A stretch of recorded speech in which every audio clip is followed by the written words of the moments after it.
వంటలకు ఇంతకంటే స్వచ్ఛమైన గానుగ నూనె మరెక్కడా దొరకదు. SRV naturals. ఆర్డర్స్ కై స్క్రీన్ పై నెంబర్ కి కాల్ చేయండి.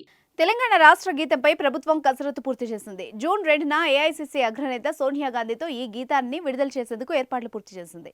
ప్రముఖ కవి అందశ్రీ రాసిన జయ జయ హే తెలంగాణ గీతానికి కొన్ని మార్పులు చేశారు.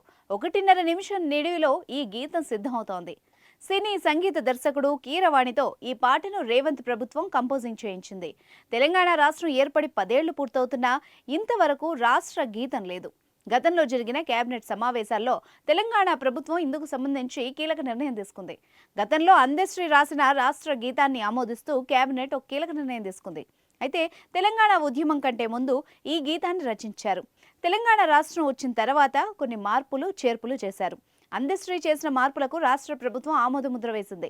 ఆ గీతాన్ని ఆస్కార్ అవార్డు గ్రహీత కీరవాణితో కంపోజింగ్ చేశారు.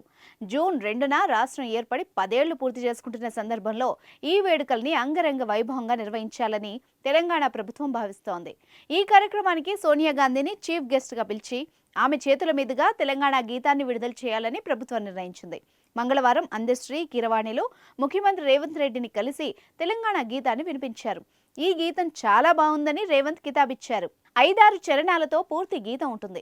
ఇందులో ఉన్నటువంటి 2 చరణాలను మాత్రమే రాష్ట్ర గీతంగా ప్రకటించారు. ఈ 2 చరణాల్లో తెలంగాణ ఆవిర్భావం ఎలా జరిగింది, రాష్ట్ర సంస్కృతి సాంప్రదాయాలను గుర్తొచ్చేలా రాష్ట్ర గీతం ఉండనుంది. జూన్ 2న రాష్ట్ర ప్రజలకు అంకితం చేయనున్నారు. సుమన్ టీవీలో మీ పర్సనల్ అండ్ బిజినెస్ ప్రమోషన్స్ కోసం కింది నెంబర్కి కాంటాక్ట్ చేయండి.